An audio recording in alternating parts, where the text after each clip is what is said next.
Call the planning and zoning meeting to order. Please stand for a pledge of allegiance. Pledge allegiance to the flag of the United States of America, and to the republic for which it stands, one nation, under God, indivisible, with liberty and justice for all.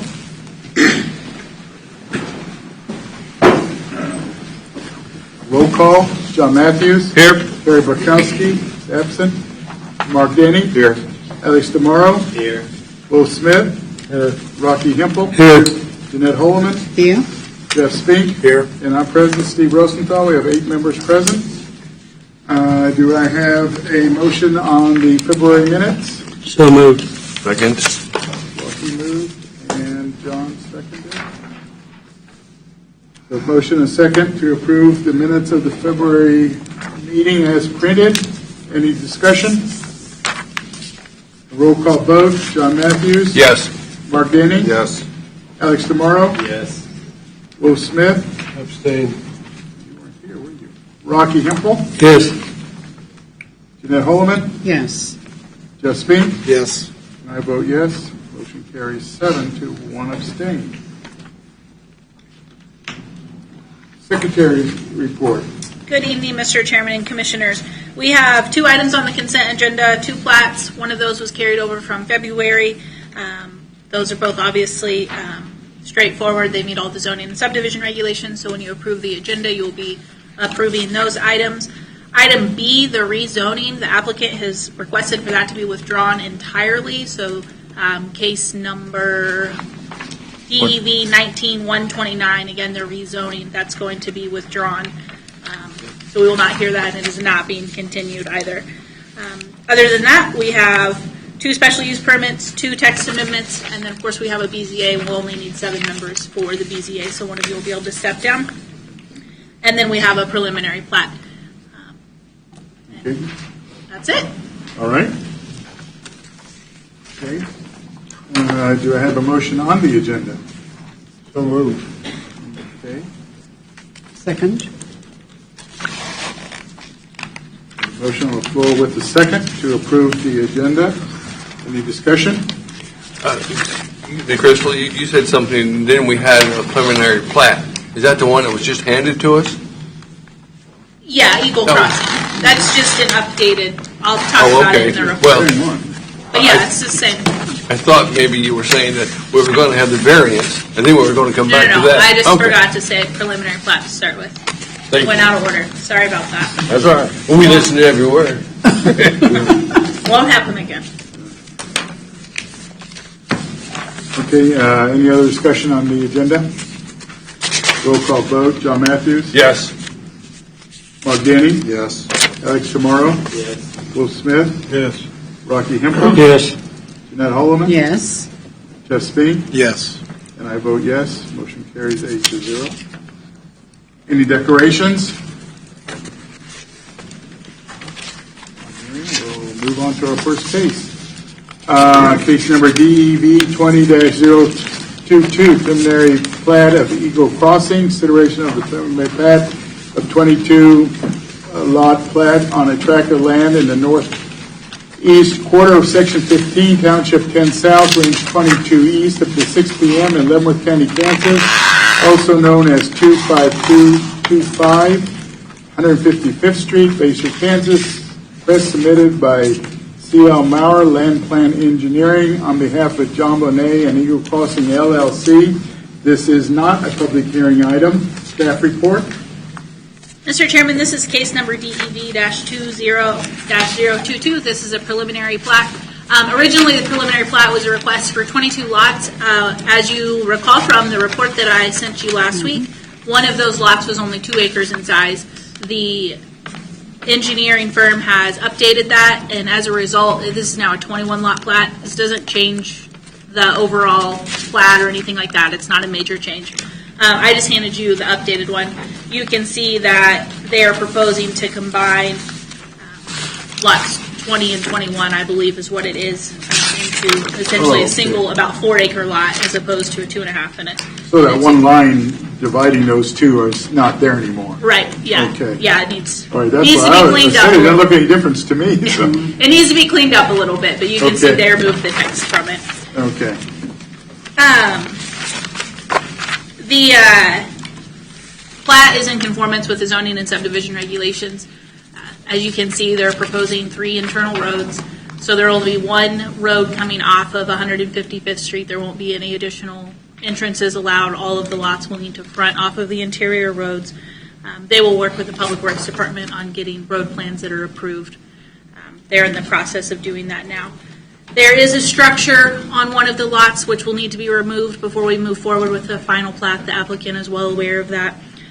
Currently, there's property line going through it. Again, this is just a preliminary plat, so it's just the overall layout. Once this comes in for a final plat, it may look a little bit different, but I don't expect it to be substantially different. Fire hydrants will be required for this. The water district is able to provide water for fire hydrants. They're currently working with the water district and the fire district on obtaining 3 fire hydrants. Staff is supportive of the overall request. Like I said, they're currently working with the Public Works Department on updating road plans and such to make sure those meet our stormwater construction road plan requirements. But the applicant is here. We'll answer any questions you may have, as will we. Are sidewalks and lighting gone? No, sir. This would not have been, that's actually a case later on, but this would actually be a Class C subdivision. It's outside of the urban growth management area completely. So those things would not have been required. Okay. Any questions of staff? I have a quick question. Do we have any limits on how many cul-de-sacs you can have? We do not. Okay, thank you.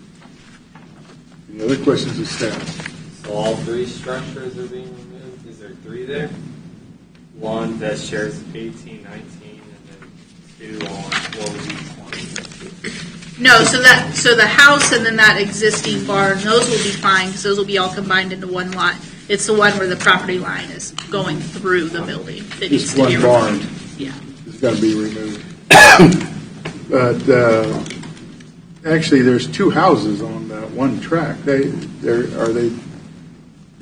can't have 2 houses on one track, so how are they going to get by with that? I don't believe there's 2 houses. There's a house and there's a barn. You can have 2 houses on one track, though. You can have an accessory. Well, it's been that way forever. It's been a rental house. That little building that there has been a rental house for ever since I owned the property, and that's been a long, long time. Well, then we'll need to look into that. What? Like 20 and 21? I think it's talking about. Yeah, No, the on existing. lot 20 now.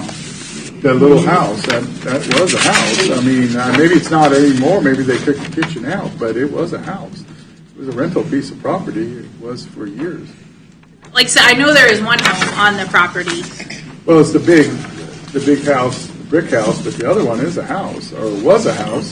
Well, we'll have to look into that. Like I said, they can have an accessory dwelling unit. It cannot be used for rental purposes, though. Okay. But we do allow accessory dwelling units. Okay. Yeah, well, it can be a shed or something, but it was a house at one time. I just don't know if that's changed or anything. I will find out. Okay. All right, any other questions of staff? Does the applicant wish to speak? We're in agreement with this. Yeah. So, unless you don't have any questions. Why don't you come on up? I want to ask about that. I know it's a house, been a house for many, many years. Please state your name and address for the record. It's C.L. Maurer with Land Plan Engineering. Okay. Isn't there another house on that? Yes, there is. Little house? Yeah. And it's combined now in that lot 20? Right. Okay, so what is your plans with that house? Yeah. I mean, as far as I know, it's going to stay there, and then we'll end up asking for an accessory and then go from there. Unless we change our mind. As a rental house, or? It cannot be used as a rental house. Okay, so I think you have to remove the kitchen, is that correct? No. No, we have a new policy for, sorry, CL. We have a new policy for accessory dwelling units, which was recently approved by the Board of County Commissioners. You can allow accessory dwelling units on attractive land. They just cannot, they can be used for family, they can be used as a guest house, they cannot be used as a rental property. So if it's being used as a rental, it should not have been being used as a rental prior. However, as you know, we don't go out and look at every single parcel and knock on the door. So we'll need to take care of that. They can remove it altogether. They can proceed with it being an accessory dwelling unit, which, like I said, is like a guest house, but it cannot be used for rental purposes. Okay. All right. Any other questions of the applicant? Okay, thank you, sir. Thanks.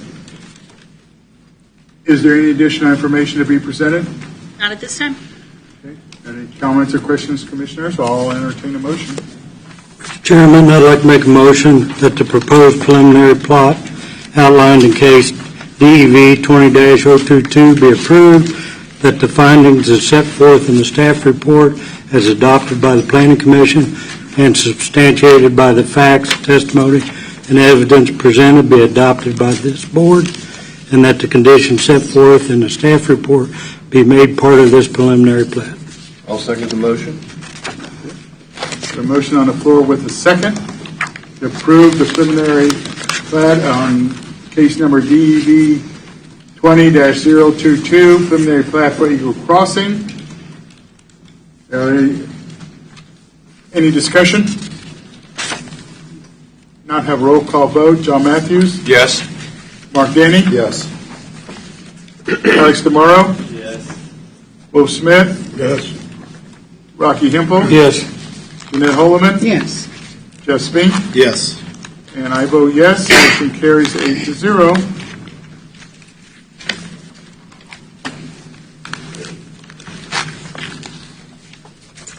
Okay. Case number DEV 20-003, consideration of the application of a special use permit for a custom cabaret shop. Wish I got that out. On a tract of land in the northwest quarter of Section 17, Township 9, Range 22 East, at 6 p.m. in Leavenworth County, Kansas, also known as 17208 Eisenhower Road. Request submitted by Edward Lavery III. Does require a public hearing. Public comment portions listed to 3 minutes per person. Staff report. Good evening, Commissioners. Before us, we have case number DEV 20-003 for Lavery Woodworks. This is a renewal without changes for a special use permit for a cabinetry shop. Applicant is Edward Lavery III. The history of this special use permit is that they originally applied for a special use permit in 1990 for 5 years. He was then granted a renewal in 1995 for 10 years. And then in 2005 for 15 more years. We have received no complaints in that time. Applicant has no employees and estimates that they have 1 to 2 customers come per month to their shop. The cabinet shop is in a separate building on their parcel. It matches the house and the other buildings on the property. You would not know there was a business if you were driving past it on the road. There is a dumpster on site that is picked up by Waste Management. All finishing of cabinets is done with water-based finishes. Lumber is delivered once per week. Staff recommends approval of this case number DEV 20-003, special use permit for Lavery Woodworks. The applicant is here and will answer any questions as need be, as will staff. Can you put staff recommendation? Okay, any questions of staff? Upon opening the public comment portion of the hearing, those of you who wish to speak either for or against this item upon recognition will give your name and address each time you begin to speak. This is necessary since the public hearing is being recorded. The public comment portion of this hearing is now open. Will the applicant please come forward?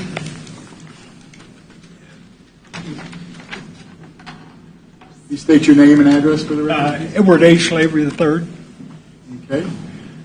Your address? 1728 Eisenhower Road, Okay. Leavenworth, Kansas. Thank you. Do you have anything to add to the report? No, just I've been there for 30 years. I thought I'd be done by now, but I'm going to go a little while longer. Still going strong, huh? It said 15 years the last time. I said, yeah, I'll be done when I'm 65, but I'm still going. So. Okay, well, keep on going. Yeah, Have you reviewed all 8 of the requirements set up on the board? right. Yeah, you understand them all? Pretty much No? what I had before, so, Yeah, you're fine with all of them? right. Okay, all right. Any questions of the applicant? Anybody? Thank you, sir. Okay. You look really good if you're 65. You look really good if you're 65. We will now hear from those individuals present wishing to speak in favor of this request. Anyone here wishing to speak in favor of this request? We will now hear from individuals present wishing to speak in opposition to this request. Anybody here wishing to speak in opposition? Is there any additional information to be presented? Yes, sir. Okay. The public comment portion of this hearing is now closed. Are there any comments, questions, commissioners, or I will entertain a motion? Mr. Chairman, I move that the proposed special use permit outlined in case DEV 20-003 be approved, and the findings of the golden factors as set forth in staff report as adopted by the Planning Commission and substantiated by facts, testimony, evidence presented be adopted by the board, and that the conditions set forth staff report be made part of this special use permit. There's a second. Second. A motion on the floor with a second to approve case number DEV 20-003, special use permit for a custom cabinetry shop. Is there any further discussion? Roll call vote. John Matthews. Yes. Mark Denny. Yes. Alex DeMauro. Yes. Will Smith. Yes. Rocky Hempel. Yes. Jeanette Holloman. Yes. Jeff Spink. Yes. And I vote yes. Motion carries 8-0. The Board of County Commissioners will consider this item on April 1st, 2020 at 9 a.m. in the Leavenworth County Courthouse. Any person wishing to file a protest petition must contact the Planning and Zoning Office. Protest petitions must be filed with Leavenworth County within 2 weeks of this meeting. To be valid, the protest petitions must be signed by almost 20% of the land in a notification area. Good luck to you, sir, and April the 1st, April Fool's Day, right here. Thank you. Okay. Moving on. Case number DEV 20-021, consideration application for a special use permit for event center on a tract of land in the southwest quarter, section 3, Township 11 South, Range 21 East at the 6 p.m., Leavenworth County, Kansas, also known as 19051 Tonganoxie Drive. Request submitted by Dan and Cindy Lynch. Requires a public hearing. Public comment limited to 3 minutes per person. Staff report. Mr. Chairman, this is case number DEV-20-021. This is a request for an agribusiness for a special use permit for an agribusiness and event barn. As you can see, the property there is located directly across the street from the city of Tonganoxie. That area of Tonganoxie is a light industrial zoning area. About a quarter mile or so up the road, there is a subdivision. However, this parcel that the event center is proposed to be on is over 50 acres in size, so we don't anticipate this causing an issue for the neighbors because they are some ways away. And again, their neighbors there across the street are an industrially zoned area. The applicant is proposing to build a large event center in addition to using the home that's existing on the property to be a bridal suite, that sort of thing, maybe a small bed and breakfast to accompany the event center. We don't anticipate noise being an issue. Events will primarily be held on the weekends, weddings, that sort of thing, family reunions. There may be some events during the week. The applicant is proposing that all events would be concluded by 11 p.m. All noise will be inside of the building. There won't be music and stuff playing outside except for maybe during a ceremony or something like that, but not party music outside by any stretch of the imagination. As you can see, the parcel that the home is currently on, that is a non-compliant parcel. They are working with the surveyor in order to bring this into compliance, and the reason we need to do that is because the septic system is actually on both parcels, so we've got to get that septic system all on a single parcel. Speaking of which, they'll be required to have a commercial septic system, an engineered septic system because this is a commercial business, or the existing septic system will need to be approved by an engineer and be accepted by the Kansas Department of Health and Environment. The venue will have a kitchen and a bar area. The applicants will not be preparing food or serving alcohol. That will, of course, all be done by caterers and customers and such. So those people will be required to have their own licensing and such through KDHE. They'll just be providing the space for those things to take place. As I said, primarily activities are going to take place on the weekends, just like any other event barn. We recommend approval of this. One of those conditions, as you can see in your staff report, is that we get that parcel boundary fixed before any building permits are issued. Again, the applicant is aware of this, and they are working on that. So like I said, we recommend approval of this. Mrs. Lynch is here and will answer any questions you may have, as will I. Okay. Any questions of staff, anybody? Now, it's my understanding the sewer system that's on the other property is owned by the same property owner. Correct, yes. Okay. It's all owned by the Lynches, yes.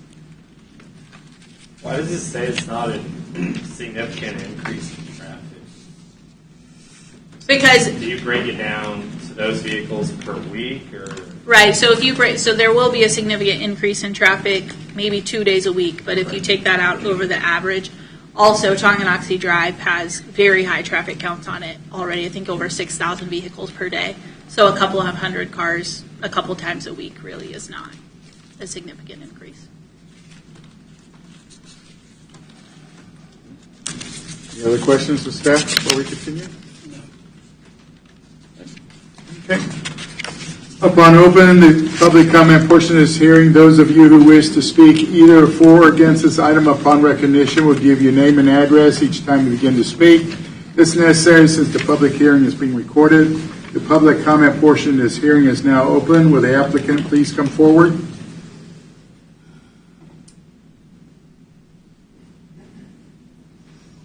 Hi, I'm Cindy Lynch, 19751 219th Street, Tonganoxie. You have anything to add? I do. I just created some visual aids so you guys could see that the area that we are talking about, building the venue, is right smack dab in the middle of the 57 acres. So there is not a lot of homes. This barn will actually be gone, and the venue barn will be right here. And I also have some others that are farther away if you'd like to see the surrounding area. And the house will it be occupied? It will not be occupied all the time. It's going to be part of the venue. Part of the venue. Right. Okay, thank you.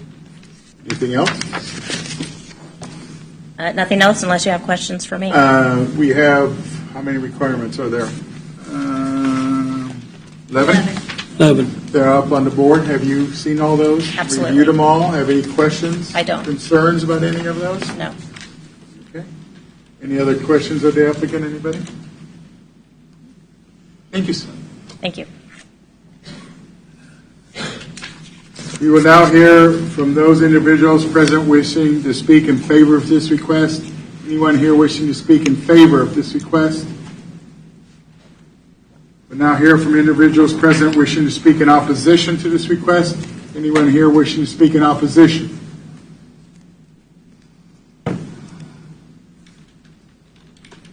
Is there any additional information to be presented? No, sir. The public comment portion of this hearing is now closed. Are there any questions or comments, commissioners? Or I'll entertain a motion. Crystal, most of the time we do 5 years on first-time SUPs. I'm assuming because of the level of investment that we're doing 10.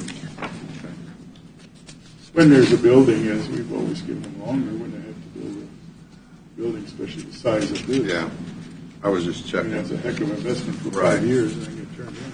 Yeah, also, given, again, the location of it and such, we don't anticipate this having a major impact on the surrounding area and such, and we fully expect that Mrs. Lynch will be complying with her special use permit. We won't have any issues. So. Is the road any concern there in front of the annex?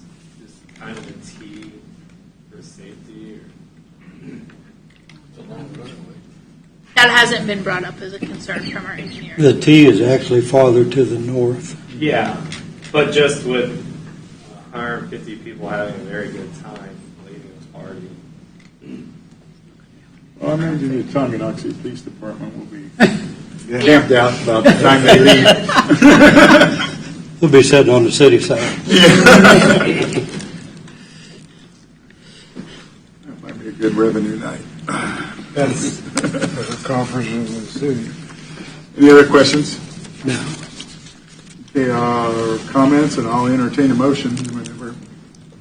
Mr. Chairman, I'd like to make a motion that the proposed special use permit outlined in case DEV 20-021 be approved, that the findings on the golden factors as set forth in the staff report as adopted by the Planning Commission and substantiated by the facts, testimony, evidence be presented, be adopted by this board, and that the conditions set forth in the staff report be made part of the special use permit.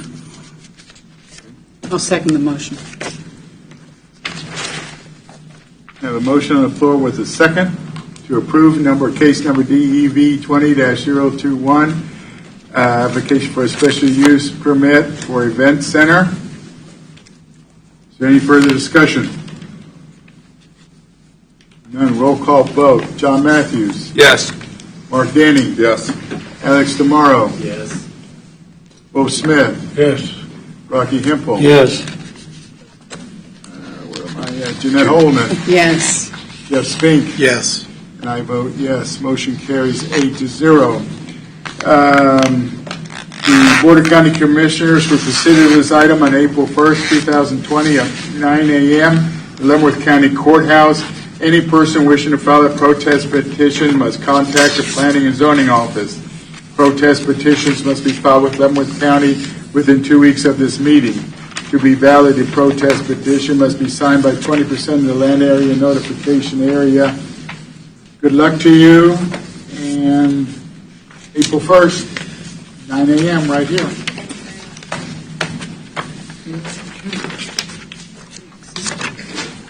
Case number DEV 19-099, consideration application for a text amendment to amend Article 19, Table of Uses, to Leavenworth County Zoning and Subdivision Regulations. Request submitted by Planning and Zoning staff. Staff report. Commissioner, this is case number DEV-19-099. This was continued from December at your request. You requested that we have additional work sessions. We had 2 work sessions, as I'm sure you all recall. You also had requested that when I wrote the staff report that I went through and itemized each change, which I provided you. As we've spoke about previously, in addition to the changes in the actual table of uses, we're also presenting to add these categories: planned low density residential, planned medium planned medium density residential, planned high density residential, planned mixed use, planned commercial, and planned industrial. So those would also be added to the table of uses. I will go through as many of these as you want me to go through. Again, we went through these line by line in our work sessions. The changes that you requested be made were made. I made a couple of very, very minor things. There were a couple of uses that we had kept in I-3 zoning, I believe, like a daycare and that sort of thing. And as I was going through it, I thought, that doesn't make any sense. We're not going to have a daycare in I-3 zoning. So things like that I removed. Like I said, there were not very many of them. Of course, one of the hottest items in the table of uses, if you will, is the extraction of raw materials, and that has been proposed to be a special use permit in the rural zoning district, in the I-2 zoning district, and the I-3 zoning district. Again, a special use permit, not an allowed use, a special use permit. Okay, so our packet, what you had in our packet was wrong. Correct. The report was right. I had written it in the report and forgot to change it on the table, so I emailed you the updated table. The table has been updated. Okay. So, yes. Doesn't matter where it wants to go, or where they would ask for one to go, especially. Correct. And only in those 3 zoning. Only 3 zoning Correct. districts it's allowed, and it has to be a special use in either one of those 3. Correct. Not an allowed use. Okay. Again, staff recommends approval of this. I'll answer any questions you may have. Of course, this is a public hearing item, so we had opened the public hearing previously. We had closed the public hearing. However, we re-notified this because we had 3 months in between. So Right, and we did do some work on it, too. we did. Okay, anybody have any questions of staff? Any questions or comments? Yeah? Okay. Upon opening the comment portion of this hearing, those of you who wish to speak either for or against this item, upon recognition, will give your name and address each time you begin to speak. This is necessary since the public hearing is being recorded. The public comment portion is now open. Again, I want to remind everybody you're limited to 3 minutes per person. We will now hear from individuals present wishing to speak in favor of this request. Anyone here wishing to speak in favor of this request?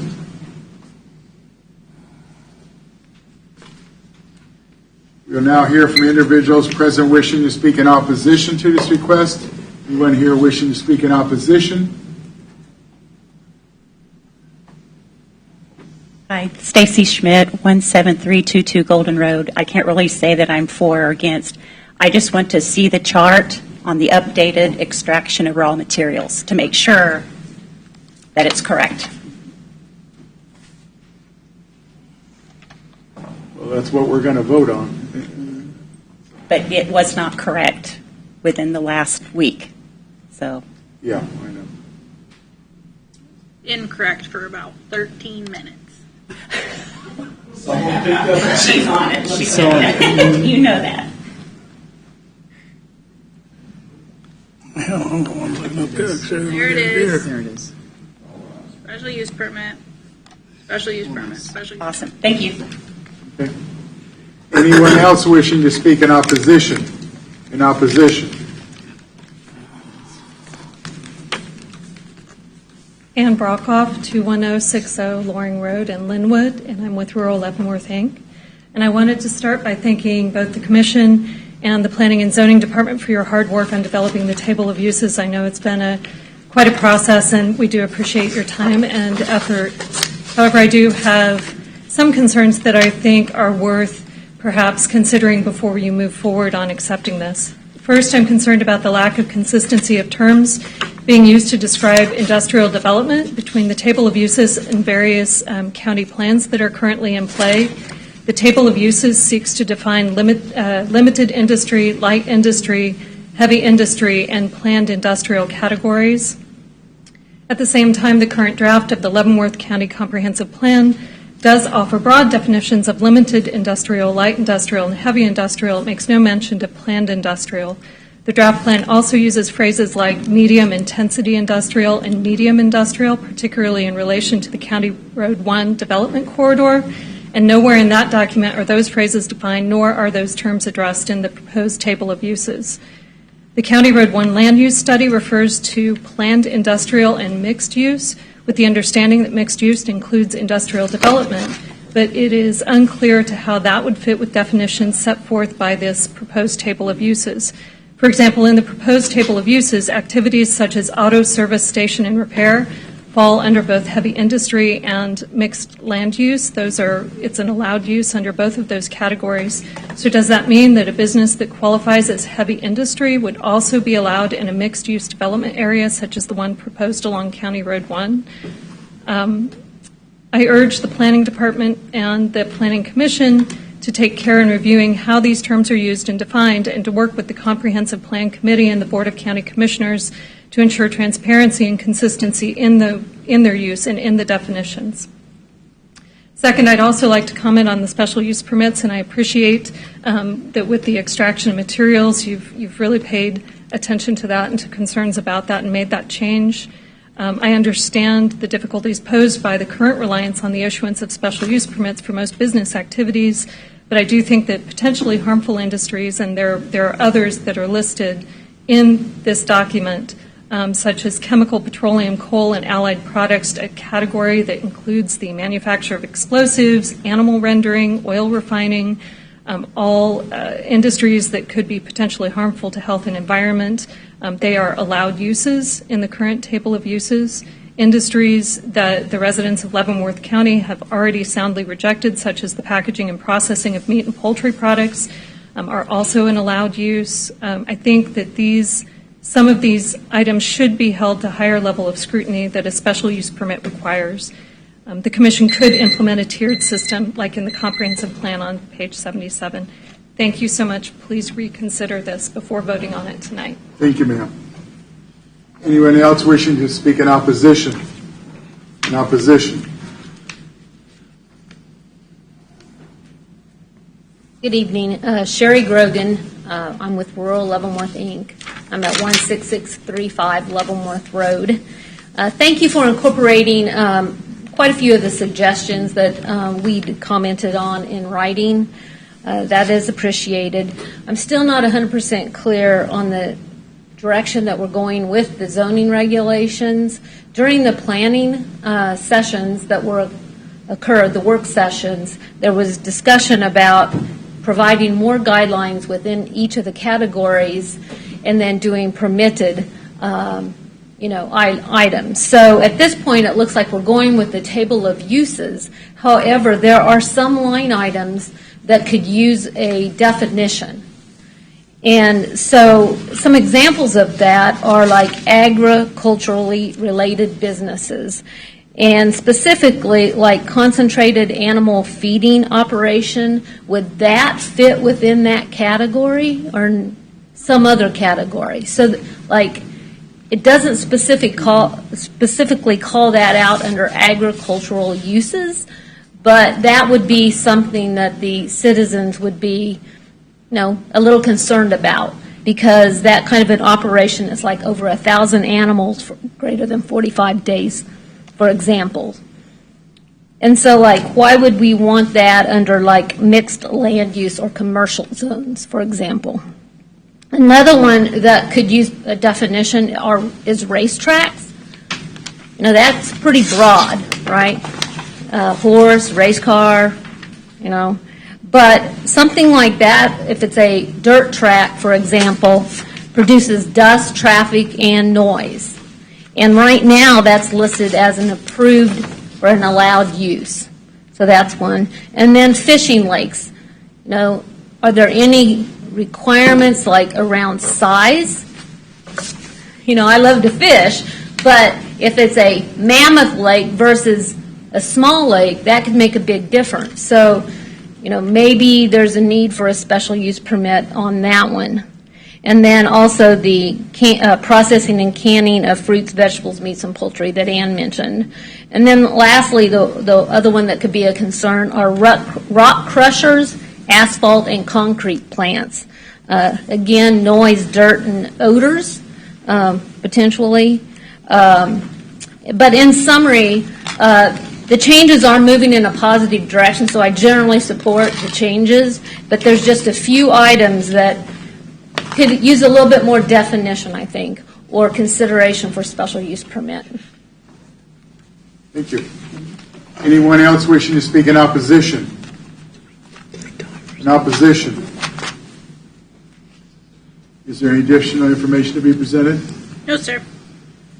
The public comment portion of this hearing is now closed. Are there any questions or comments, commissioners? Or I'll entertain a motion. I do agree with the racetrack deal that she says that. I mean, there's a big difference from a dog running around a track in a car. Also, a feedlot with 5,000 cows on it versus Mr. Bob that is just a... I think that's an agricultural. Yeah, that would be an agricultural. I don't think we can ever regulate that now.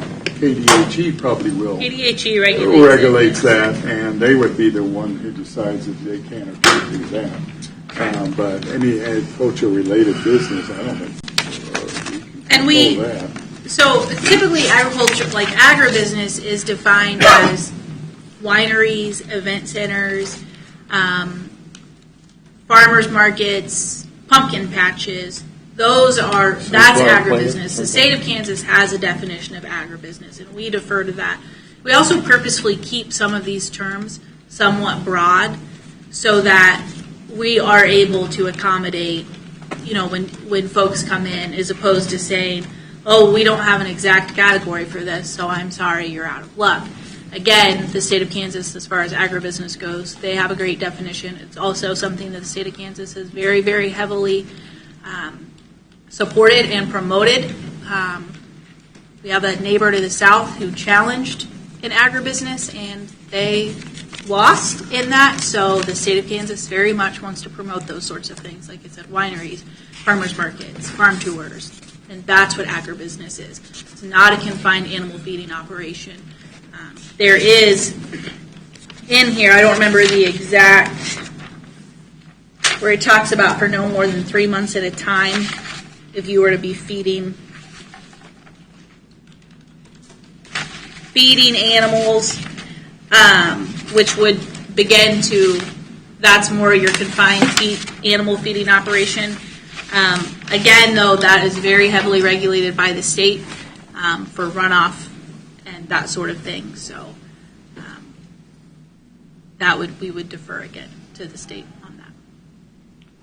Crystal, a lot of the examples that Ms. Grogan gave were, I'd call big ticket items, big projects. Can you walk us through the process? Because of something like that, a big lake, a racetrack, that type of thing, it's not just going to automatically. Sure. It's going to have to go through a process. Yeah. So can you kind of walk us through, just as in general, what that would look like? Yeah, of course. So let's take a lake, for example. If you disturb more than an acre of land in the state of Kansas, you are required to get permission from the state. You have to have an NOI, you have to have a SWIP, you have to, if you're creating a lake, you're most likely going to be in a floodplain. So then you have to meet the state and the federal requirements as well as county requirements. Anything that you do to disturb that area, you have to be accounting for that. So there is still a whole permitting process. It's just not a special use permit process. So you would have to be able to prove that you're not impacting your neighbor downstream. You'd have to be able to prove that you're not impacting endangered species, that sort of thing. So you would still have to go through all of that. It just wouldn't be a special use permit.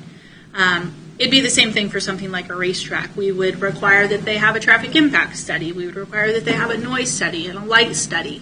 And they'd have to be able to prove that what they're doing is not negatively impacting the surrounding area. Again, so while it may not be a special use permit, because as you know, those are things that have to come back every 5 or 10 years. And that creates a burden on substantial investment in Leavenworth County. When you know I'm going to invest $1 million in something, but maybe in 10 years I don't get to keep doing that, or maybe this is going to be denied. So again, we believe that's a barrier to investment in Leavenworth County. That does not mean that things don't have to be regulated. That does not mean things don't need to be permitted. It simply means that we are in the process of working with our engineering firm on finalizing exactly what requirements there are in a traffic impact study, what requirements there are in a lighting study and a sound study and such, so that if you bring in a proposal and you then have to have a traffic impact study, we're going to say, what do you have to do to minimize the impact on the area? And that may mean, substantial road improvements, turn lanes, and that sort of thing. So it still has a process that it has to go through. Thank you. I have a question on the industries. I do agree that in the comprehensive plan we're using different terminology. Sure. I think somehow that needs to be aligned or expanded maybe to actually match what is in the comprehensive plan. So it's different writers, right? I don't write the same way Jared writes. And so the folks at Ochsner, Hare & Hare who are doing our comprehensive plan, they refer to it as light, medium, and heavy. Right. We have I-1, I-2, and I-3. It's the same general idea. The terms are just slightly different. And that's something we can work on. That certainly can be something we can talk about with the folks of the comprehensive plan. They kind of have this is the way we write, this is the way we do things. Right. And of course they're writing things for dozens and dozens of communities at a time. So it's not really different things. It's just, DVP has a way with words that I certainly don't have, but sometimes we're saying the same thing. That and not true. Commissioner Holderman, you have a very good point in that audience has a very good point, too. I think Crystal is indicating the process would be ask Archner Care to change their nomenclature to Yes. correspond to our table of uses. And if they need to reevaluate the terminology they're using in their comprehensive plan, change it to ours. Archner Care is a very reputable firm, but it does deal with dozens and dozens of customers all over the United States. Nomenclature can change almost in measurable ways, but a cow is still a cow, factory is still a factory. We just need to make sure that the comprehensive plan that's finally presented to the Board of County Commissioners terminology matches the terminology that the county has determined it likes to use. Yes, thank you.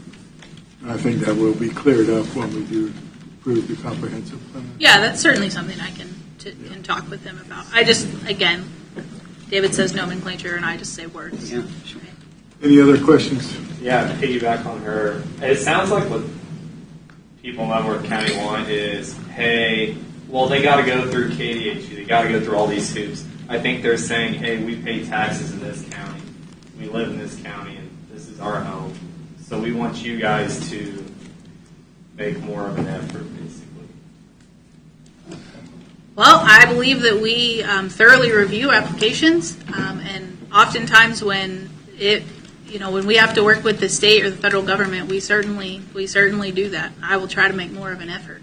I'm not saying you specifically. Well, I mean, I'm saying Try as a whole, as a county, I think everybody in the county, with all the things just in the few months that we've seen, there's been a lot of concerns, and they don't want it to be. They want to know. Is it allowed? Is it going to slide under the table? No, that's what that's what the review process is for. That's what the traffic study and the light study and the sound study and again, if it is something, if it's in the floodplain, that requires scrutiny above the county, and that's something that we take seriously. As far as like a floodplain permit, I issue the floodplain permits in Leavenworth County. I don't issue a floodplain permit if it hasn't already been approved by the state. And if it needs to be approved by the federal government, I don't issue it until that's happened either. And that is a way that we make sure that we're doing things the correct way. So it's not an attempt to let things slide under the table. It is an attempt to streamline some of the processes, certainly, but that does not mean that there's no review required at all. And definitely, just like a building permit is an allowed use. You still have to provide the appropriate documentation, and if you don't provide those things, your building permit gets denied. It's the exact same thing, on a larger scale, but the same thing. Any other questions or comments, Commissioners? There's another question from the floor. Well, we closed the public Yeah, we hearing. did. I know It's that closed. the public hearing is. It's closed, ma'am. May I ask a question? No, ma'am. It's closed. Any questions or comments or motion? I'll entertain a motion. I feel it's too early. Okay, Mr. Chairman, I move that the proposed, if I can read my writing here, proposed amendments to the 2006 Leavenworth County zoning and subdivision regulations outlined in case DV 19-099 be approved, that the findings as set forth in staff report is adopted by Planning Commission and substantiated by facts, testimony, and evidence presented be adopted by this board, and that the conditions set forth in staff report be made part of this proposed amendment to the 2006 Leavenworth County zoning and subdivision regulations. I'll second. Both think so. Okay. Motion on the floor with a second to approve case number DEV 19-099, Article 19, Table of Uses, as staff recommended. Is there any further discussion? Yeah, I have a question, Mr. Chairman. We just finished talking about the difference between our comprehensive plan terms and the terms we have in front of us on this particular revision. That wasn't part of the motion, should it not be? So that part doesn't get forgotten, and we know that it's I have a note. rolled in or amended in the comprehensive plan, So I just have so it matches. Sure. Well, we can address that in the comprehensive plan. Right, I have a note of that right here. I have a weekly Okay. phone call with our consultants, and that's definitely something that I will Thank talk to We them. have that power too. When it comes to the comprehensive plan, we'll decide what they want to call each classification. Each classification. Yeah. Any other discussion? I guess I have another question, go ahead. too. I'm sorry, Mark. There are we have a lot of information here. Do we actually know how this is going to fit into the new comprehensive plan? Is this kind of the cart before the horse, or we're just... No, so the comprehensive plan is a guiding document, is what Right. it is. It's a great guiding document, but that's what it is. Our zoning and subdivision regulations are the policy that implement the comprehensive plan. So no, I don't believe this is putting the cart before the horse at all. The only thing I was going to add is just to remind everybody that this is a living document, and it can be changed at any time. We And changed it in the we time. I've changed been it. here many, many times. Probably once or And, twice a year. Constitution. Always something comes up, you say, well, wait a minute, where does that fit? Something could come back to us next month with a change or an addition. Yeah. So, I mean, this is not set in stone. Absolutely. Pretty dynamic. Yeah. Any other discussion? Roll call vote. John Matthews. Yes. Mark Denning. Yes. Alex Demaro. Yes. Will Smith, yeah. Rocky Hempel. Yes. Jeanette Holloman. Yes. Jeff Spink. Yes. I vote yes. Motion carries 8-0. The Board of County Commissioners will consider this item at 9 a.m. on April 1st, 2002 at the Leavenworth County Courthouse.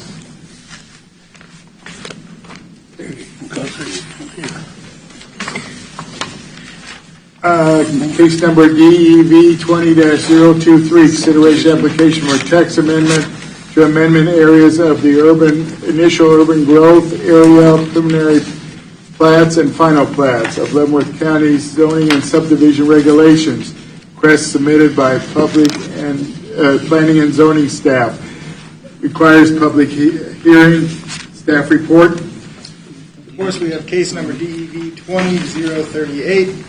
We're making numerous requests to change articles within planning and within the zoning and subdivision regulations. These requests can basically be split into two sections: those that have to do with title policy and preliminary and final plats, and those that have to do with urban growth areas. Basically, what we're asking to be changed with the title policy is currently you have to submit title work with preliminary plats and not with final plats. And this sort of is illogical because a preliminary plat, you're just, seeing if that is going to work out. It's not officially doing it, so it makes sense to submit title work with the final plats. Also, while we're changing those, we thought we would change the requirement of how many preliminary plats are submitted as well as how many final plats are submitted. With preliminary plats, that's from 12 copies, which people don't adhere to currently anyways, to one physical and one digital. And with final plats, it is the same. The other section is the urban growth areas. At one point in time, we adopted a policy having to do with initial urban growth areas and secondary urban growth areas. It seems that none of the townships ever agreed upon a definition for the secondary urban growth areas, but we have been implementing policies based on initial urban growth areas at 660 feet. And so this change is basically just defining that initial urban growth area and making it consistent with how we've been behaving already. Do you have anything you'd like to add? Yeah. So, as Jared was explaining, as you all know, under the 2008 comprehensive plan, we have the defined growth areas, and that extends about 2.5 miles outside of the city limits. And those are what we call those Class B subdivisions. And we have brought them before you over and over in the last couple of years. And in those Class B subdivisions, which are located within the secondary urban growth management area, our regulations call for things like sidewalks and lighting, and we bring it forward and we make a recommendation, and every time the recommendation for those things ends up being overturned. So we have been directed to remove these things, and that's primarily because that secondary urban growth area, that was not adopted by the city. We don't have any current urban growth management agreements in place with any of the cities. So we are, in effect, trying to enforce their regulations on subdivisions out in the county when we don't actually have an agreement in place. So for now, since we don't have an agreement in place, we are removing the secondary urban growth area. The initial growth area, the 660 feet, that continues to be, if you're within 660 feet of a city limit, you will need to meet the requirements of the city, like connecting into sewer and such. So that's why we're removing the secondary urban growth area and those requirements. So it looks like we are actually missing something here, because the numbering system on here on 20038 is not what we have on the agenda. I think one of them is just wrong. It's the same case number. It's just that Okay. this is wrong. But this Oh, you is think the full that's report. wrong? Yeah. Okay, then I'll just cross that out and stop seeking out the other one. So which one's wrong, the 23 or the 38? Jared. 38 is correct. 38? 38 is correct. It is correct? Oh, it's just wrong on here. So that is wrong? Yes. Okay, 38. 38. That's Okay, why we it's didn't supposed to be have it. 38, okay. That's what I thought. Because it makes sense. Those subdivisions that we've been arguing over last meeting before about fire hydrants, sidewalks, lights, everything. Chucking them out one day. For right now, if it's in the secondary urban growth area, that terminology will obviously go away. So yeah, those requirements will no longer. Have you got any opinions from any of the cities about this? So, as you know, we routinely send those over to the city. We oftentimes do not receive a response at all. So you could say that is certainly an opinion, correct? And again, we had encouraged for the last several years for the cities to come up with an urban growth management agreement for several years now, and it is not. None of them has produced one that is passed. So we are recommending, like I said, that we remove these items from our zoning and subdivision regulations. I think you're hurting the city's growth by doing that, but. Yeah, is that going to hurt also somehow tax base? If you're down the road, say sidewalks, streets, anything like that, who's going to pick up that cost to put that stuff in later? Is that all city? Well, if for some reason the city limits were to extend that far, that would certainly be up to the city whether or not they wanted. So they're taxpayers. If they wanted to bring in, if they said, hey, we have this road and it doesn't have curb and gutter and we want it to have curb and gutter, then yeah, that would be the city's responsibility, not the county's. I think they would want to have an opinion on this myself. Yeah, but I remember having meetings, years ago, we had a meeting with the cities and with talking about this, and like Crystal said, nothing's ever happened with it. So, Not for lack of Poor trying. planning, poor planning. I mean, those cities are going to grow. And the 660 feet, so that's an eighth of a mile. And again, that is strictly enforced. That's the idea here, that we have policies that are enforced, not policies that we continue to grant exceptions to. And as you all know, every time we have a subdivision that comes through in the secondary urban growth area, those exceptions are granted over and over again. Not all of them, just some of them. No, they're all Pretty much. Pretty Yeah. much.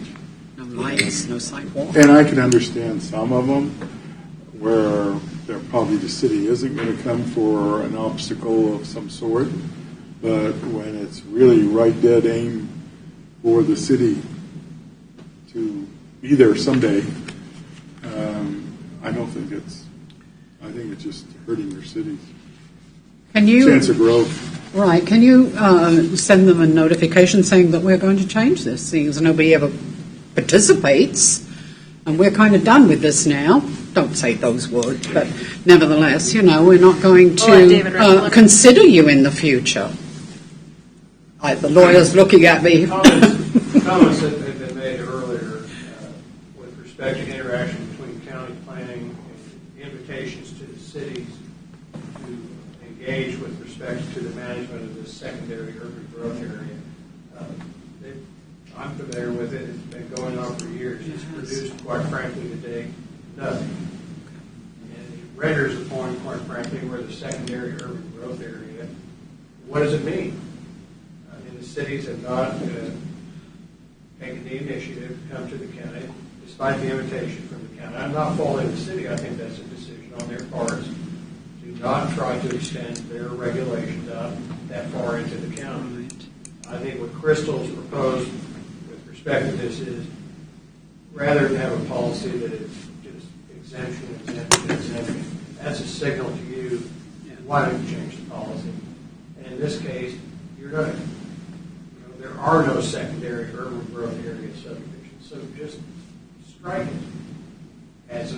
With this regulation, you would have subdivisions within the eighth of a mile of 660 feet, and the rest would all be under rural development subdivisions.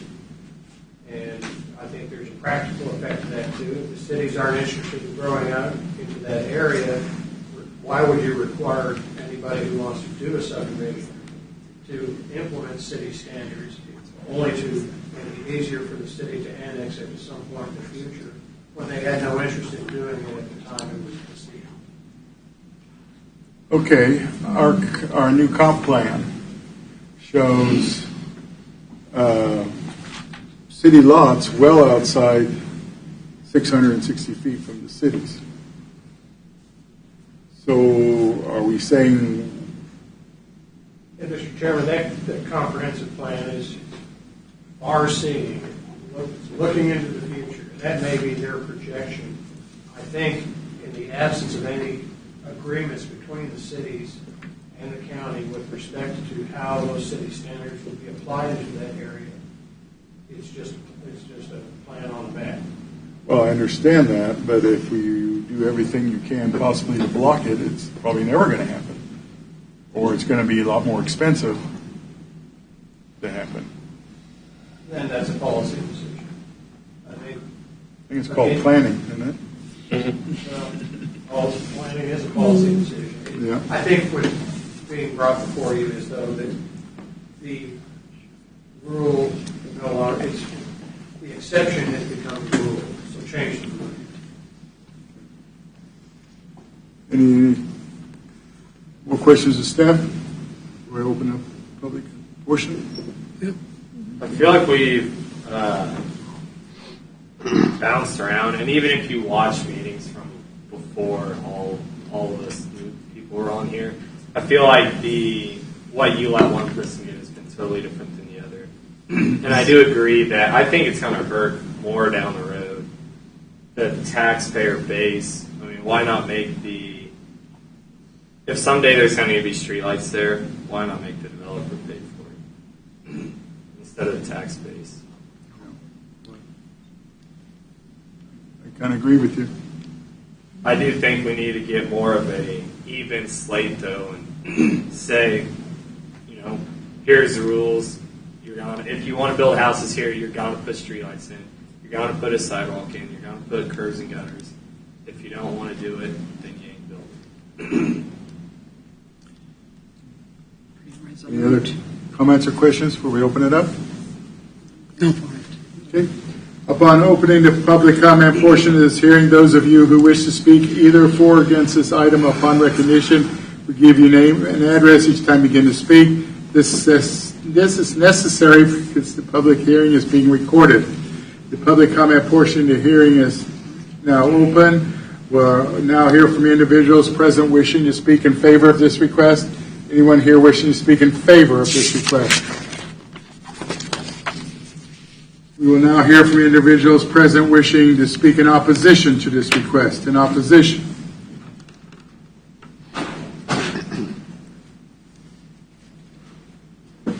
Hi, name is Wes Armstrong, residing at 22451 139th Street, Baser, Kansas. Striking, so I'm trying to understand correctly, you're trying to remove the fact to not enforce the people doing these subdivisions to not abide by what you guys are setting forth because they keep getting overturned. Why don't we more strictly enforce it so that they're required, so that the developers are required to put in those beforehand? Why, sorry, it seems like you guys are wanting the cities to have a control over an area instead of you guys so that they enforce it? No, that's the exact opposite. Is that what the opposite has? So That's what the proposal is, the exact opposite. They don't want to have the cities control over it, and so removing these requirements. would allow that for well, actually, the county. the cities now really don't have control over it either. I mean, only if they can service it. Correct. We currently, on these secondary urban growth areas, those subdivisions, we impose development requirements that you would typically see within a city. Curb and gutter, sidewalks, lighting, that sort of thing. Those are things, again, that you would typically see within a city development. And we are requiring those up to 2.5 miles out in the county. And we have historically made those requirements in an attempt to ensure that those developments would meet city standards once the city got there. As you all know, the discussion about urban growth management areas for many, many years now was that the cities would take over some sort of zoning control in those areas and that they would begin to take responsibility for them. That has not happened. So as a result, the county continually is imposing these development requirements out in the county when maybe we shouldn't be doing that, because again, if the cities don't want to take that over, why are we fighting that fight? I guess is what I'm. Well, there eventually will be there. And you are correct. And again, that's why the 660 feet, that initial growth area, all of those requirements are going to remain. If you're within 660 feet of an incorporated city limits, you have to develop to their standards. But if you're a mile out, I mean, the city's still going to be there. Eventually. Even 2 or 3 miles out, they're probably going to be there. And then at that time, you're going to have a subdivision that doesn't meet the standards. Sewers are going to be impossible to get there. And that may very well be. Yeah, and they're not going to meet the standards of the city, who's going to take over these areas and not have compliance to their standards. So is the proposed idea, so the developers are required to put this stuff in, which they have been now, and then obviously the city, are you saying the cities aren't getting there in time, and now the county's required to maintain the upkeep on the stuff that we don't have the tax money for? Well, it would probably be a subdivision requirement. So, yeah. And that sounds like that's a logical. I mean, that's understandable. So why not control the growth? Is that what this is trying to do? Trying to control them from not being able to build out there? That is not control the growth, what they were proposing. All right. So if you take this away, you're going to make it easier for them to develop, because then they won't have to abide by the guidelines to put that stuff in. We'll let him answer. One of the problems in counties is, okay, you're the subdeveloper. Right. You're required to put in sidewalks. You put in sidewalks. Yep. You're required to put in curb and gutter. You put in curb and gutter. Yep. You're required to put in street lights. You put up street lights. Yep. Sell all the homes. You're out of eviction. Yep. The city hasn't come up to maintain any of those. Mm-hmm. The county can't plow snow Definitely on not. a curved street. No. We just don't have the equipment for it. Yep. The county doesn't maintain sidewalks. And so consequently, if that were to be required in the absence of an agreement by a city Mm-hmm. to perhaps come out and either annex the area Mm-hmm. and or maintain it, Commissioner DeMoro's concern comes into play is that who's taking care of the interim prior to annexation. The county's going to have to maintain that. Which is not working out very well.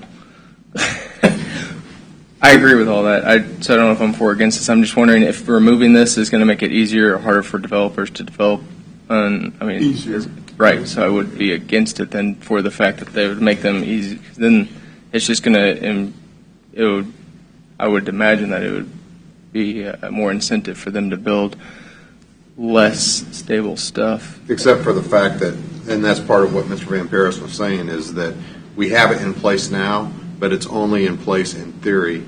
Sure. Because it's not being fully enforced. The county commissioners are letting Well, that's why I would imagine So- we would enforce it harder than not. Yeah, I mean- not allow the stuff. If you have the speed That's limit what of I meant. 55, but everybody's going 75 and no one's doing anything about it. Still why have the unsafe speed either limit? way, right? Why not? I mean, we're talking in circles, but I mean, Yeah. I think I think it's just going to allow a lot more problems if this gets approved and you're able to take it away. I would imagine the developing is going to spread and become worse off for the cities later on and the county as well. I would think it'd be maybe a better plan to enforce it more heavily or something. I guess not allow the.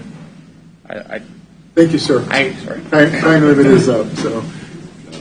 Anyone else wishing to speak in opposition? In opposition?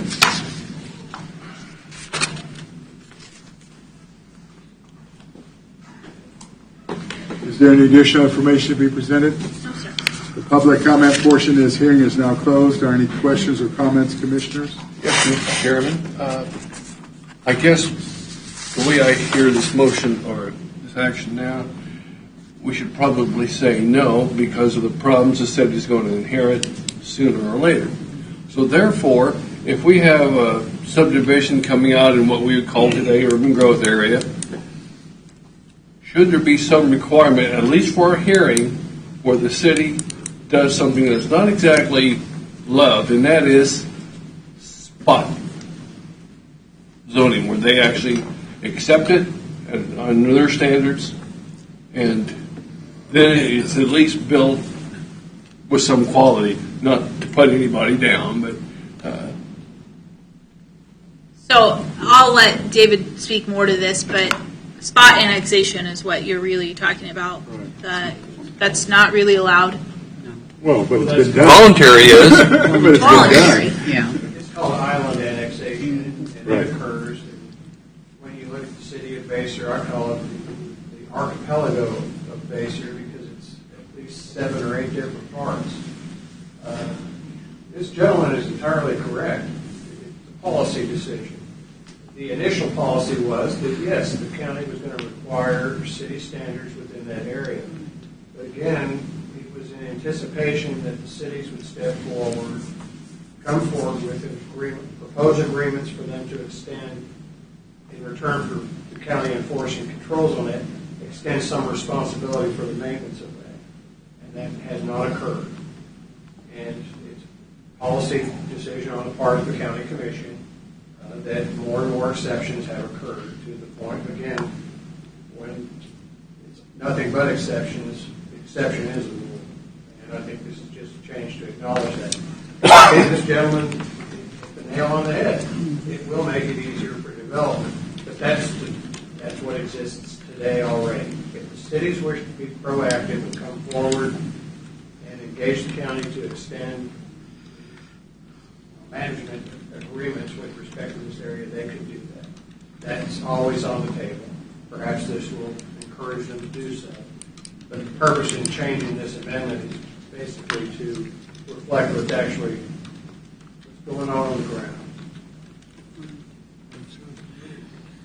And one of the things I've always had a problem with this is, again, without the city's backing, which is the key to all this, but without that, we are, if we did hold this, let's just say that we did hold the city or the developers to this, then we are asking county residents to adhere to city policies and city regulations, and they don't have any vote or say in the city.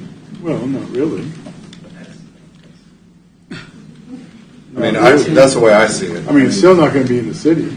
Right, but we're asking them to adhere to city standards, but they don't have any representation on the city. They wouldn't have any city taxes then either. I mean, they're not being taxed by the city. Right, but they're being held to a city standard. They're getting standards that above of what they're getting now without paying tax for it. Is that a bad thing? Well, but they're also not getting it maintained either. I think the subdivision could have a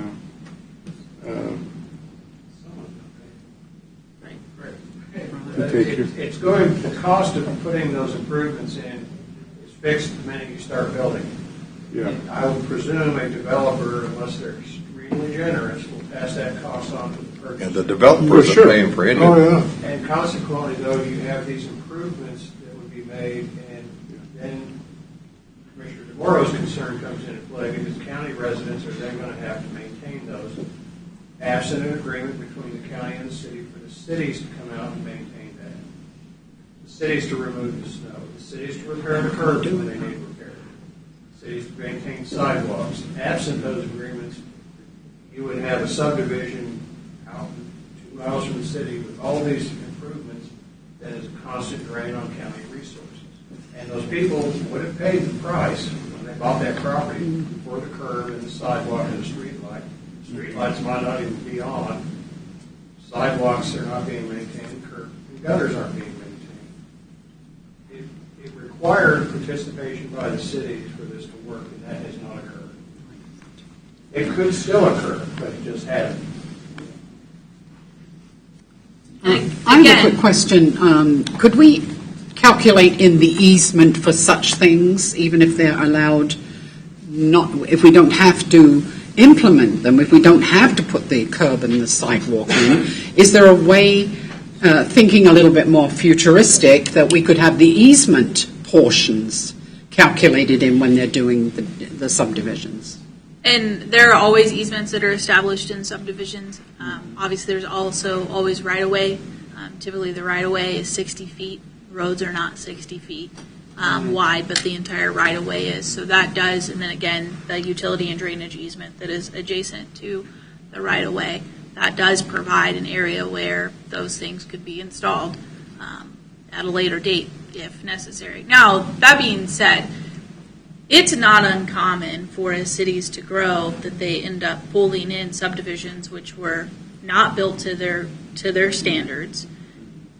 We see it all of the time, and that is part of the way that cities grow. Sometimes there are growing pains, but as we've talked about, currently these things are not being enforced.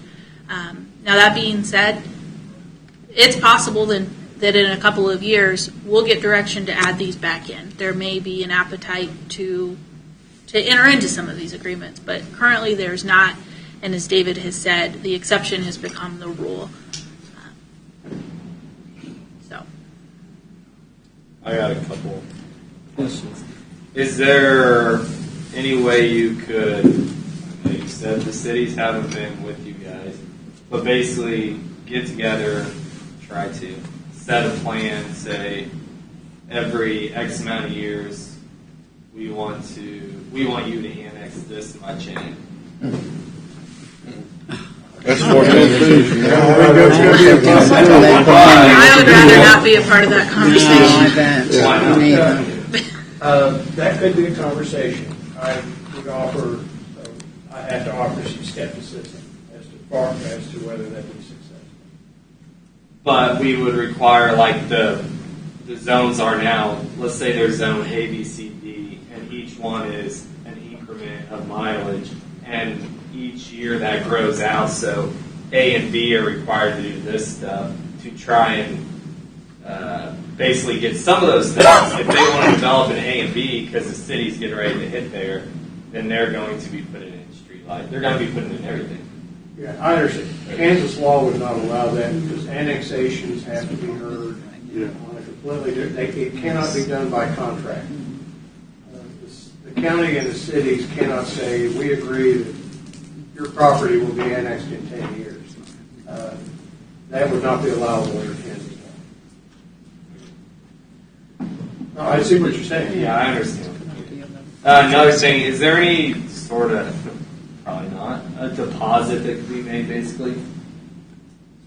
Deposit for what? Through the developer on, maybe put streetlights in, but not have them exactly work. No, that. I mean, you have the infrastructure there, but it's not in use 100%. Fisher, that concept has been used, it was used for fire hydrants. Developers would have to come in and no, you can't put a fire hydrant on a 2-inch lot. I mean, you can, but good luck. So they began to require developers to put up a fire hydrant fee. And those fees, in some cases, were held for 10 or more years, and the day that those fire hydrants could be put in and put to use kept moving further and further. I personally advise the county against keeping deposits of any kind. That means I've got your money in an account for a purpose that may or may not ever happen. And when do I give it back to you? And am I paying you interest on it? And what happens when you move away? Who do I give the money to? A deposit idea, those are good ideas, Commissioner. But they just have not worked out practically over time. And we, like with fire hydrants, we tried that, and it just did not work. It didn't encourage development, and it was a nightmare.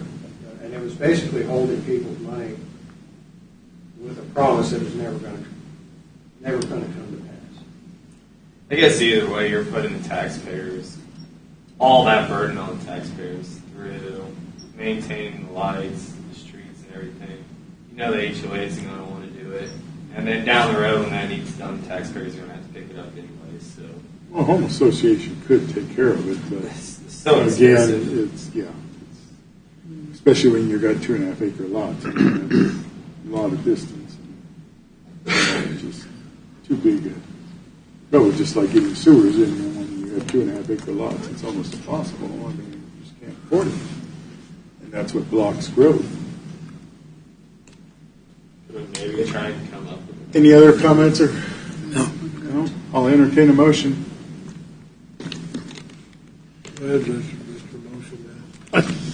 Decided to be the automatic motion. Seems like today. He's a good one at this. Mr. Chairman, I move that the proposed amendment to the 2006 Leavenworth County zoning and subdivision regulations be approved as set forth in staff report as adopted by Planning Commission and substantiated by the facts, testimony, evidence presented, be adopted by this board, and its conditions set forth in the staff report be made part of this proposed amendment to 2006 Leavenworth County zoning and subdivision regulations. I'll second the motion. I'm going to give it to John this time. You lost it. Okay. We have a motion on the floor with a second to approve case number DV 20-038. Consideration application tax amendment for amendment areas of the initiative urban growth area, preliminary plats and final plats. Is there any further discussion? Nobody has any ideas what they want to talk about? Right now, I think it's policy. Well, it is policy, we like it or not, because that's what they've been doing. 2 years from now, you might be changing this policy. What about the 2 years that we missed? There's a lot of stuff that Well, happened. Yeah. and it's growing like crazy out there in the county. Well, address it when it happens. There's going to be changes, and Well, I'm sure there will be. it's going to happen. And will we, is there any, if somebody comes in here from now until then, can those options maybe be thrown at them? Or is that completely cut off? Hey, we would like you to put street lights in, or We would love it, but I don't think they're going to do it. Right. Has extra cost. As extra cost.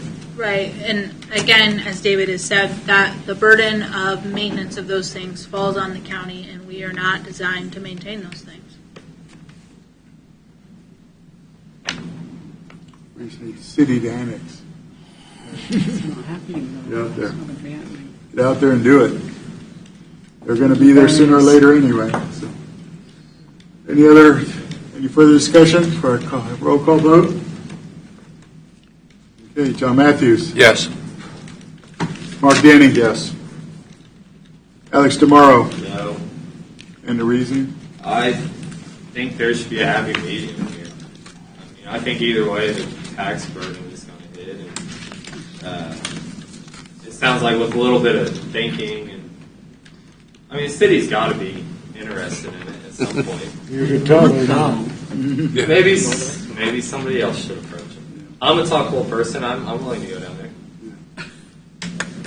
Will Smith. Yes. Rocky Hempel. Yes. Jeanette Holloman. Yes, reluctant. Jeff Spink. Yes. And I vote yes. The perfect world, Alex, I think you're right, but I think right now, we're not, it's going the other way anyway, so we just as well go with them at this point in time, and hopefully that'll change in the near future. Anyway, the Board of County Commissioners will consider this item at 9 a.m. on April 1st, 2020, at the Leavenworth County Courthouse. Okay, we're adjourning the planning and zoning. Mr. Chairman, I'll leave. You're leaving, John's leaving? John, Janelle needed to leave. Can you stay? Well, yeah, if she needs Because we only got 8, and we got to have 7. Thank you. Yeah. Thank you, John. I owe you again. I mean, we can make it with 6, but we. Oh, okay. Can you really? Yeah, we just, Well, yeah. Need a the maximum quorum. is 7. Yeah. Okay. Oh, Yeah, I think we max have will to be be Then you able can to go if you I think we want. have to have 5. I didn't know, I thought we had to maintain 7. 5 is the minimum. Okay. But- Okay. wonderful. Thank you I very guess we'll much. both leave. You both going to leave then? Okay. We are now Yeah, it's going to be a party. before the zoning appeals. We expect cookies. Yeah. Have roll call. John Matthews is absent. Mark Denny. Here. Alex Tomorrow. Will Smith. Rocky Hempel. Here. Jeanette Holloman. Jeff Spink. Here. And I'm present, so we have 6 members, right? 1, 2, 3, 4, 5, 6 members present. Case number DEV 20-006, consideration application of variance for Leavenworth County zoning and subdivision regulations under Article 5, Section 4, which requires a minimum parcel size of 5 acres and a minimum road frontage of 300 feet on a tract of land in the southwest quarter of Section 23, Township 11 South, Range 20 East at 6 p.m., Leavenworth County, Kansas, also known as 25372 Metro Avenue. Request submitted by Ben LaChance. Requires a public hearing. Staff report. Before us, we have case number DEV 20-006, a variance from minimum required road frontage of 300 feet. This property in 2007 was given a letter stating that it was a buildable parcel by Mr. Christopher Dunn, the former planning director. In 2017, our office then issued another status of parcel letter stating that it was non-compliant and non-buildable. We determined that Mr. Dunn was incorrect in his statement. Since that time, a home had been built. In 2017, the Board of County Commissioners approved a resolution that pertains to issues such as this, that allows the granting of building permits so long as the property owner applies for variance in conjunction with the building permit application. The factors to be considered in this case, the variance requested arises from such conditions which is unique and which is not ordinarily found in the same zoning classification and is created by the zoning regulations and not by an action or actions of the property owner or applicant. So the owner bought this property in its current configuration and had no part in making it not have 300 foot of road frontage. The granting of the variance will not adversely affect the rights of adjacent property owners or residents. Since the property already has had a home on it since 2008, nothing will be changing for the adjacent property owners. The strict application of the provisions of this zoning regulation, of which variance is requested, will constitute unnecessary hardship on the property owner represented in the application. The strict application of the zoning regulations would result in the applicant not being able to rebuild their home in the case of a fire or flood. The applicant currently has the property under contract to sell and is seeking this variance to resolve the situation in order to not perpetuate the continued error. The variance desired will not adversely affect the public health, safety, morals, order, convenience, prosperity, or general welfare. We do not think it will. Granting the variance desired will not be opposed to the general spirit and intents of the zoning. The parcel has functioned as a residential home for over 11 years. Granting this variance will allow them to rebuild in the case that is asked. Options are to approve, deny, or continue the case. Applicant is here and will answer any questions as need be as we stand. Okay. Any questions, Steph? How much road frontage was there? I'm sure it probably says there, but I can't find it. There on Metro. How wide is that dog leg? 160 feet. 160? Yeah. Quite a bit less than what's normally required. Apparently it was at one time, but looks like somebody sold one off. Right, so it That's how a went, lot of this stuff got happened. Yeah. That happened, they did it without plating. Is the other parcel in compliance? Not in compliance either, is it? I'm unsure. We'd have to look into it, and we have perhaps looked into it, but I don't remember off the top of my head, so Yeah. I hate to We say. can file a FOIA request. Do we want to do that? Yeah. Any other questions, staff? Upon opening the public comment portion of this hearing, those of you who wish to speak either for or against this item upon recognition, we give you name and address, time to begin to speak. This is necessary since the public hearing is being recorded. The public comment portion of this hearing is now open. Will the applicant please come forward? Not his problem.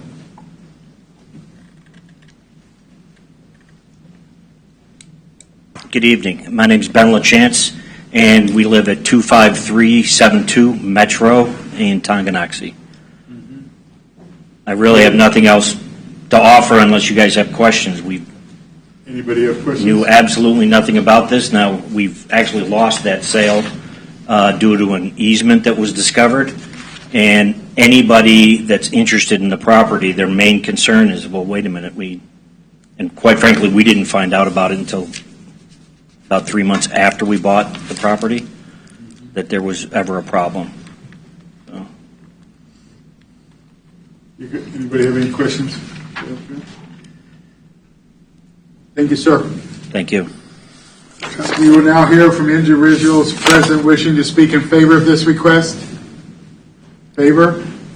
Yes, Go ahead. I'm Margaret LaChance, 25372 Metro Avenue, Tonganoxie, Kansas. And I just wanted to comment, you had mentioned a question regarding the other properties being in compliance. Like Ben had mentioned, we do have the easement, but that property does have road frontage of more than 300 feet, I believe. And even though they also have access to that easement, so they kind of have a choice. So they are in compliance, and then the other adjacent properties also are above 300 feet. So I wanted to All right. Well, it wouldn't matter our decision today anyway. Okay. Thank you. In favor? Robert Cooper, 25402 Metro Avenue. I have the long property there that's all road frontage, 1,670 some feet of road frontage. Okay. I have been to the county commissioners meeting numerous times. Mr. Van Paris is full aware of that too. We have an easement that was abolished that is being used on that land right now. That is not supposed to be used. It was abolished and agreed that the property owner would enter from the west end. And that's the land directly behind me. On this one, we're talking about... And they're using the easement on their land that does not exist. Okay, they're using the easement that does not exist, Yes. going on somebody else's land? They're crossing their land to access the property behind me. My biggest concern with this, and I support Mr. LaChance 100% because he bought into something that was just totally ridiculous, and I can thank Dina Road for that. Yeah. Because he's the one that pushed this through. I never even received a letter in the mail to appear when this was being proposed for a building site. I had bought that place 25 years ago, and I checked into it. I bought all the road frontage. There would be only one home built to the east of me. Now, if you look, you've got two plots behind me. One has 75 foot of road frontage. The other one has 179 feet. Is this your property? No, to the left. The long one. The long one. Along Metro Avenue there? There you go. All that. Parcel 21, if it's up there. This here? Yes, sir. Okay. That was all owned by one individual. When I bought his home, he was in a divorce and I bought their home. Okay. A 100-year-old home, and I've done nothing but work on it and get taxed, and my taxes raised every time Okay. And but who has the easement or doesn't have? I the do not easement? know what their name is. They just purchased the land directly behind me, Okay. and they had the west road frontage of, I think it's 175 feet. The airplane looking one. W looking one. It's right there, right behind mine, and This one? yes, sir. Okay, the one that goes like this. Yes, sir. And they're going across your land? They're crossing, no, they're going up Ben's driveway Oh, going up here? and then turning in and going across. Okay. We were told there was no easement, then we were told there was an easement. Okay. Well, is there any road frontage for those people at all? On the west end. On the west side. That right there? Yes, sir. Now, I was assured by the county that all entrance would be made off of that west end. Mr. Van Paris accompanied me to the court where that was issued, and it's still not being, and now the map still shows an easement there. Mr. Chairman, members of the board, so my memory being less than perfect, I do recall working with Mr. Cooper on this. If we look at those lots, let's use Commissioner DeMaro's description, the airplane lot. I believe its entrance was supposed to be off of 256th Street as it curves, heads north, and then heads west again. Yes. I understand what's happening is they're crossing your property to get to their house. Yes, because of that curve and the road conditions, it would be they're claiming it's too expensive for them to put in a culvert system to use the driveway that they have. They talked to the previous owners of our land, who have said there is no easement to us, and signed that in the seller's agreement when they sold us the house. Now claiming, no, there is an easement. So I don't know if there's an easement or not. Well, it has to be somewhere. There's a recorded easement in the register of deeds. David, there was is. not. When I was doing all of this, I was told that there was no recorded easement. However, there was some paperwork that came in from 1995, and I was told, well, wait a minute, I guess that is an easement. So strangely enough, was a completely separate issue. Yeah, it has nothing to do with this. But Yeah, from Mr. LaChance's, but everything comes in threes in the Planning and Zoning Department. Yeah. Yeah, we recently somebody was looking into this piece of property, and when we were doing deed research, there is an easement on Mr. LaChance's There property. is one? There is, yeah. There's also, there's a plat for those parcels to the west, the odd-looking parcels, which I believe the plat, the county did not sign off on it. It was not approved by the Board of County Commissioners. However, in district court, it was approved. So it's a very odd situation. I don't know if it actually applies to the variance of this, but Yeah, I mean, it's it an has odd nothing to do with situation. this, but They're a whole different subject. I understand that because I battled that, and I was assured that it was non-existent, not going to pass. I left, and then lo and behold, before I knew it, the land split was done and the properties were for sale. So, yeah. my biggest How concern... long ago was this? It's been about 10 years ago now. 10 years ago? It was just a survey, it wasn't a plat, right? So it was filed with the Planning Department as a plat. From the limited bit that I remember, it was denied. It ended up in district court, and somehow it was passed through. So it was recorded. It's never been signed off on, the plat, but here. 10 years ago, I would have been on there, and I don't think you too, weren't you? And I don't think either one of us would have voted for something like that. It was voted down and then turned around sure and passed it was. in court. My biggest concern now is, like I said, I support Mr. LaChance because he bought into this, not knowing. Right. But what's going to happen now with the two properties behind me with 75 foot and 175 foot of road frontage when this is approved? We look at each one case separately by its own, so Yeah. just because we had approved this So if doesn't that- automatically mean we're going to approve everything else. But if that happened, then I would get another statement in the Yeah. mail to approve. Correct. Okay. That's, David? I think Mr. Cooper should be credited for being a good neighbor. He's going to work with Mr. James. It's unfortunate. I would like for it to be disapproved just so that I could keep him as a neighbor. But I can't do Thought that. that too. Seems like we 100% thought that this was forever. Seemed like the kind of couple of Leavenworth County. Definitely are. But no, I have no other statements. I just, Yeah. If you look at this map, this, obviously, you can observe the entrances for lots. I'm marked 2203 and 2204. Yeah. I'll reserve my comment there. I would suggest, and I did speak with Mr. Cooper prior to this hearing, I can try to look into this and see what the status of that court resolution was and whether it affords him any remedy. I do recall that the entrance to the lot Commissioner Navarro refers to as an airplane lot, but this kind of looks like a V2.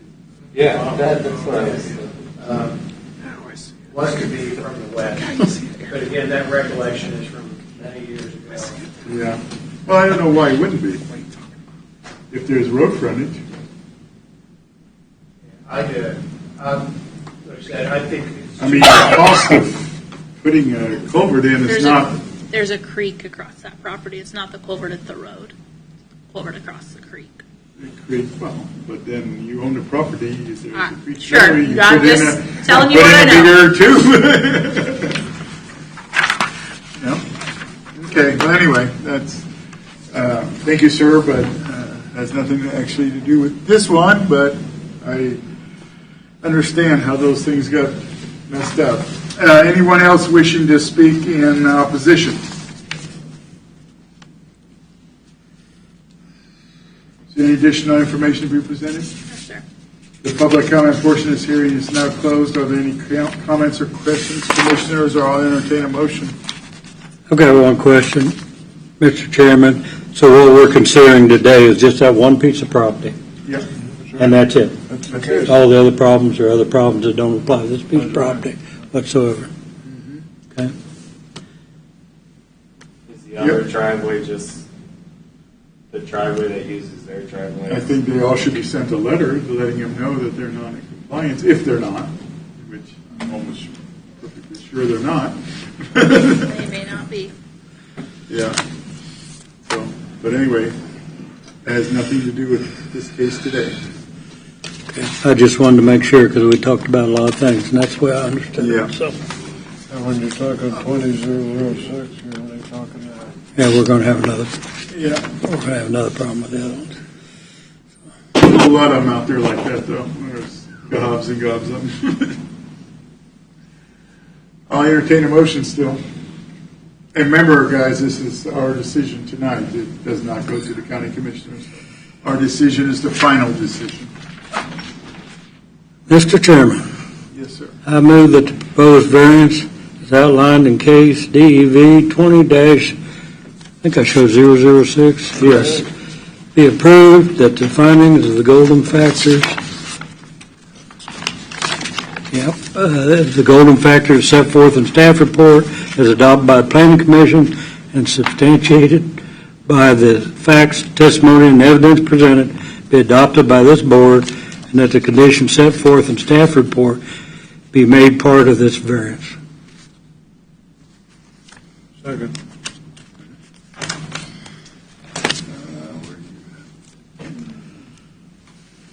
A motion on the floor with a second to approve case number DEV 20-006, a variance from Leavenworth County zoning and subdivision regulations, Article 5, Section 4, minimum parcel size of 5 acres, minimum frontage of 300 feet. Is there any further discussion? Roll call vote. Mark Denny. Yes. Alex DeMauro. Yes. Wolf Smith. Yes. Rocky Hempel. Yes. Jeff Spink. Yes. And I vote yes. Motion carries. We're down to 6-0. We're doing it. We're done with that. Yeah, we are the deciding vote, so you have your variance. Anything else? No, sir. We're adjourned.